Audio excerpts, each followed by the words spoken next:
The Honourable Leader of the New Democratic Party. Mr. Speaker, when the dust settled a couple of years ago on the Liberal P3 school debacle, all told, it was found that the province had paid nearly $1 billion for the whole business, which was more than twice as much as had been originally estimated, even factoring in inflation. Now the government plans to go the same route with our crucial hospital infrastructure and to lock us into 30-year private deals that stand to cost the province billions of dollars.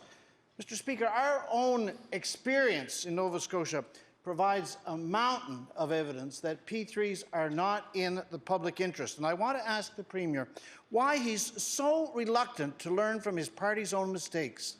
The Honourable Premier. Thank you, Mr. Speaker. I want to thank the Honourable Member for the question. We're very proud of the fact we've continued to make major investments in healthcare infrastructure across this province. I've said all along we've gone to a third party, Mr. Speaker, to do an assessment of P3s against the private bills that were happening, the public bills that were happening under all successive governments. They've done a report. We've gone out to some of that healthcare infrastructure that we believe would be best served by a P3 model. We're now waiting for those contracts to be signed. What I said, we would certainly make all of that information available at the time of signing, but I think the Honourable Member would know it would be important that we make sure that we protect the information as we negotiate what is the best deal for the taxpayers of Nova Scotia. This is a philosophical difference between the Honourable Member's party and me, Mr. Speaker. The fact of the matter is, I believe the private sector can take a role when it comes to some of our major infrastructure that we're building in this province, and we're looking forward to continuing to see what proposals they bring. The Honourable Leader of the New Democratic Party.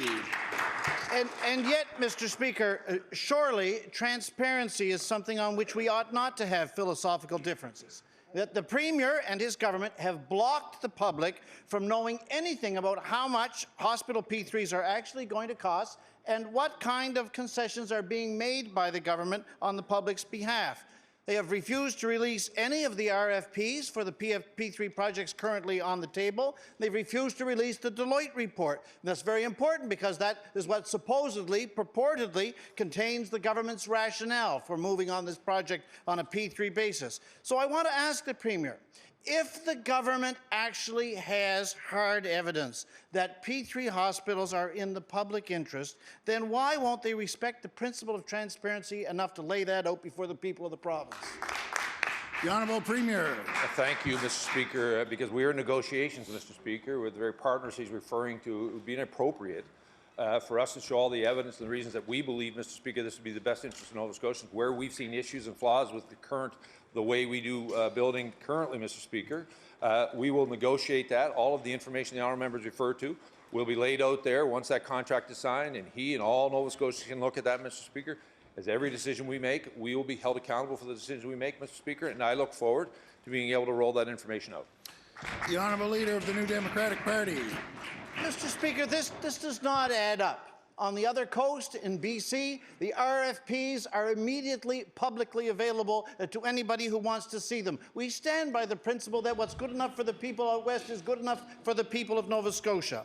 And so I want to say additionally, Mr. Speaker, that when the operations and the maintenance of something like a hospital are handed over to P3 developers, the results can be very negative.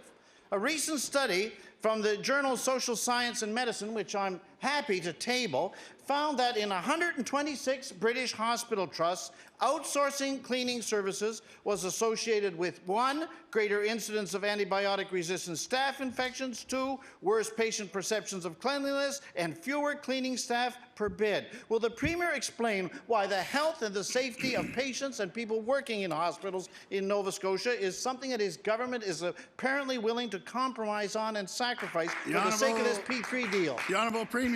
Mr. Speaker, the premise and the theses around this question, Mr. Speaker, is completely inaccurate. There's no way that I believe anybody in this House, regardless of where they sit, Mr. Speaker, would put patients' health at risk. It's just completely false and unacceptable.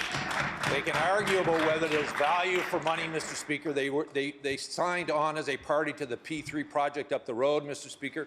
Are they against the Cobequid Pass, which has been saving lives, Mr. Speaker? Are they against the P3 project that's going to happen, Mr. Speaker, in Annagish, to save lives? Mr. Speaker, he's suggesting we should take leadership from Western Canada. Mr. Speaker, in Western Canada, They're in favor of uranium mining and fracking. Is the honourable member now in favor of those two?